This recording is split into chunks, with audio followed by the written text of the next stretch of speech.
Hello friends, welcome back to my channel. आज की इस ड्रेस को बनाने में के लिए मैंने 4 मीटर क्रेप का फैब्रिक लिया हुआ है और सिर्फ टॉप पार्ट में इस्तेमाल करने के लिए यहाँ पर मैंने 1/2 मीटर लाइनिंग फैब्रिक लिया हुआ है। तो सबसे पहले हम लाइनिंग फैब्रिक को काट करेंगे। इसके लिए मैंने 4 फोल्ड करके लाइनिंग को बिछा दिया है। टॉप पार्ट के लिए आप देखिए, इसकी टॉप पार्ट की लेंथ में रखूंगी 16 इंचेस और मैंने 1/2 इंच एक्स्ट्रा लिया हुआ है। अब 16 पर इस तरीके से हम मार्क लगाएंगे और शोल्डर होगी इसकी 7 इंच। आर्म होल के लिए 7.5 पर मार्क लगाएंगे और चेस्ट का 1/4 लेते हुए मेरा आ रहा है 10 इंचेस। तो चेस्ट के लिए मैं यहाँ पर 10 इंच पर मार्क लगाऊंगी। आप अपना चेस्ट डाउन का 1/4 लीजिएगा। अब यहाँ पर मार्क लगा देंगे। आप स्केल की मदद से हम इन मार्किंग को इस तरीके से मिला देंगे और फ्रंट आर्म होल के लिए 1/2 सेंटीमीटर अंदर की तरफ करते हुए और एक मार्क लगाएंगे। आप इस लाइन को पूरा सीधा करेंगे और यहाँ पर 2 इंच एक्स्ट्रा लेंगे हम सिलाई मार्जिन के लिए। अब आर्म होल का इस तरीके से हम शेप दे देंगे। तो जो पहले होगा वो बैक होगा। अब यहाँ पर इस लाइन पर हम फ्रंट आर्म होल के लिए मार्क डालेंगे और यहाँ पर हम अपनी वेस्ट का 1/4 लेंगे। तो मेरा है 9 इंचेस, मैं 9 पर मार्क लगाऊंगी। अब इन दोनों पॉइंट्स को हम इस तरीके से मिला देंगे और यहाँ पर 2 इंच एक्स्ट्रा लेते हुए और एक मार्क लगाएंगे। अब यहाँ पर इस लाइन को भी सीधा कर लेंगे और इस कॉर्नर को इस तरीके से थोड़ा सा ऊपर हम कर लेंगे। अब नेक के लिए मैं 3 इंचेस पर इस तरीके से मार्क लगाऊंगी।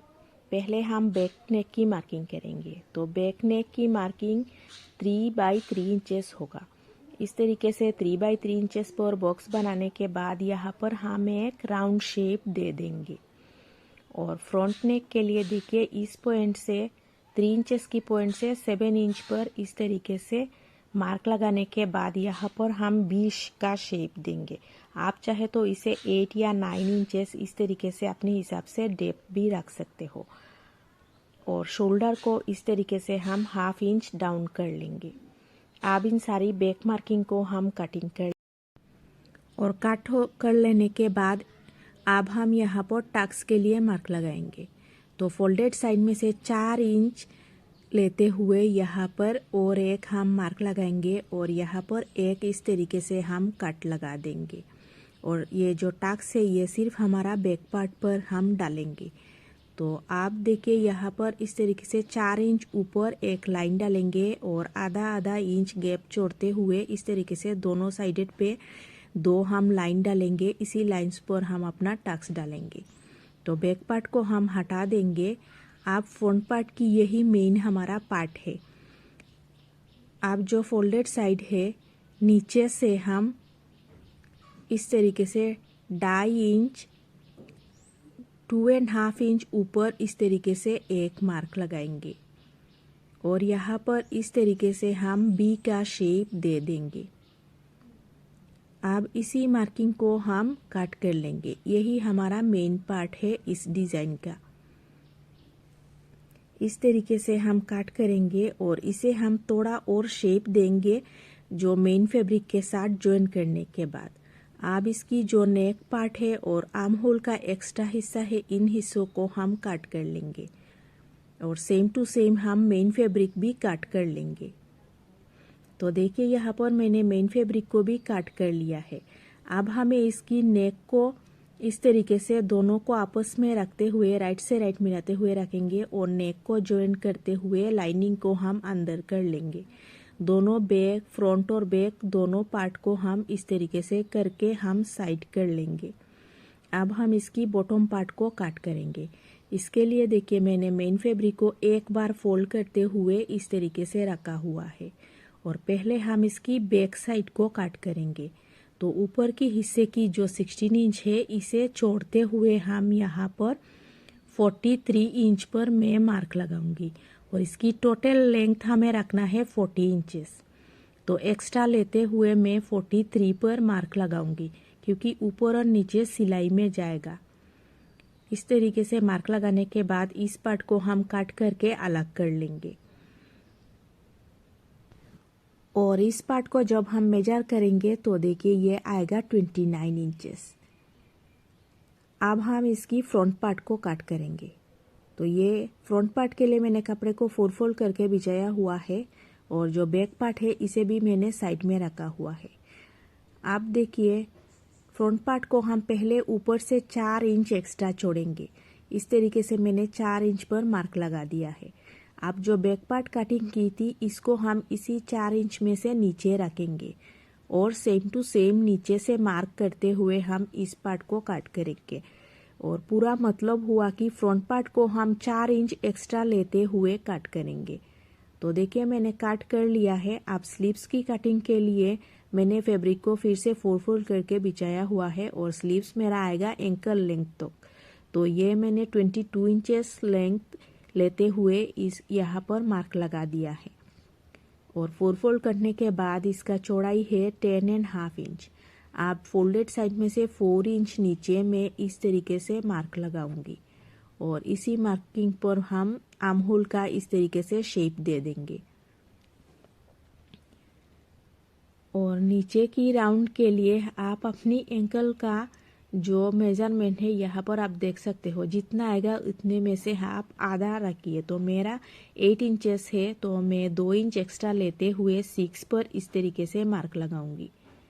अब इन दोनों मार्किंग को हम इस तरीके से मिला देंगे और इन सारी मार्किंग को हम कट कर लेंगे। इस तरीके से मार्क कर लेंगे। तो देखिए काट भी कर लिया है। अब इनको इस तरीके से हम बिछा देंगे और इसकी फ्रंट साइड के लिए इस तरीके से 1/2 इंच और एक्स्ट्रा यहाँ पर हम एक काट लगा देंगे। यही हमारा फ्रंट साइड पे आएगा।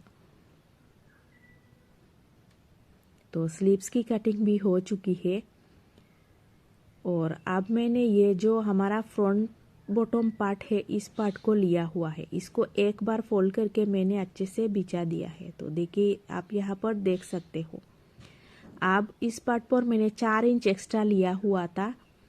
तो यहाँ पर मैं मेजर करूँगी बैक पार्ट की जितना। बैक पार्ट हमारा है 29 इंचेस और यहाँ पर 29 पर इस तरीके से इसका जो कुला साइड है वहाँ पर मैं इस तरीके से मार्क लगाऊंगी और इस मार्किंग को हम वन साइड में से इस तरीके से बी की शेप में एक मार्क हम इस तरीके से लगा देंगे और इस पार्ट को हम कट कर लेंगे। तो देखिए यहाँ पर मैंने कट कर लिया है। यही हमारा फ्रंट बॉटम होगा और इसे ओपन करने के बाद ये कुछ इस तरीके से आएगा।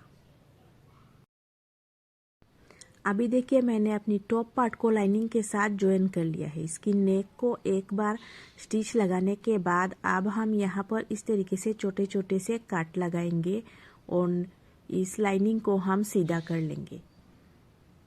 इस तरीके से फ्रंट और बैक दोनों पर हमें करना है और इसको अंदर की तरफ हमें टान कर लेना है।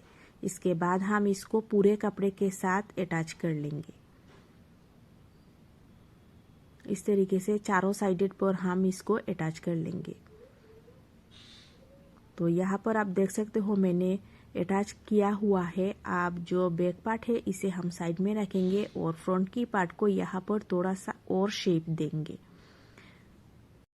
तो इसके लिए टॉप पार्ट को फिर से एक बार फोल्ड करेंगे और यहाँ पे आप देख सकते हो कॉर्नर जैसा आ रहा है। इसी हिस्से को हमें राउंड शेप में डालना है। यहाँ पर आप देख सकते हो मैं किस तरीके से मार्किंग किया जा रहा है। इसी तरीके से मार्किंग करने के बाद इसी को हम काट कर लेंगे और जो बॉटम पार्ट है इसी पर इस तरीके से हम गेदार तैयार कर लेंगे। और गेदार इस तरीके से देखिए मैंने गेदार डाल दिया है। आप जो टॉप पार्ट है इस पार्ट को हम इसके साथ अटैच करेंगे। तो टॉप पार्ट को मैंने काट कर लिया है। अब इसी पार्ट को हम नीचे के हिस्से के साथ ज्वाइन करेंगे। तो नीचे के हिस्से को हम इस तरीके से रखेंगे और ऊपर के हिस्से को हम उल्टा इस तरीके से रखते हुए दोनों साइडेड पे हम दोनों साइड को ज्वाइन कर लेंगे। और बैक पार्ट को भी हम सेम टू सेम इस तरीके से नीचे के हिस्से के साथ हम ज्वाइन कर लेंगे। तो देखिए यहाँ पर जॉइन हो चुका है और जॉइन हो जाने के बाद आप में इसकी नेक पर इस तरीके से हम गोटा लगाएंगे। आप अपनी पसंदीदा लेस भी यहाँ पर डाल सकते हो और नेक पर डालेंगे और इस वेस्ट एरिया पर भी आप चाहो तो डाल सकते हो। इसके बाद हम इसकी दोनों पार्ट की शोल्डर जॉइन कर लेंगे। शोल्डर जॉइन करने के लिए आपस में इस तरीके से राइट से राइट मिलाते हुए रखेंगे और दोनों की शोल्डर जॉइन कर लेंगे। तो देखिए यहाँ पर लेस भी डाला हुआ है और शोल्डर भी जॉइन हो चुका है। अब मैंने देखिए स्लीव्स के आगे भी 2 लाइन इस तरीके से लेस डाला हुआ है और स्लीव्स के आगे के हिस्से को भी मैंने हम कर लिया है। अब इसकी शोल्डर के साथ हम अपनी स्लीव्स को जॉइन करेंगे। तो स्लीव्स को इस तरीके से हम इसकी शोल्डर पॉइंट के साथ मिलाएंगे और दोनों साइड पे स्टिच डालते हुए दोनों स्लीव्स को जॉइन कर लेंगे। तो देखिए यहाँ पर स्लीव्स भी जॉइन हो चुका है और स्लीव्स जॉइन हो जाने के बाद इस हिस्से को हम इस तरीके से करेंगे और स्लीव्स से लेकर नीचे तक हम इसकी फिटिंग लाइन को डालेंगे और नीचे के हिस्से को नॉर्मली इस तरीके से फोल्ड डालते हुए हम हेम कर लेंगे और इस तरीके से पूरा हुआ अपना आलिया का ड्रेस। वैसे तो ये ड्रेस प्रेग्नेंट लेडीज़ के लिए काफ़ी कंफर्टेबल है। वीडियो अच्छी लगी हो तो प्लीज़ मेरी वीडियो को लाइक शेयर और सब्सक्राइब जरूर करना।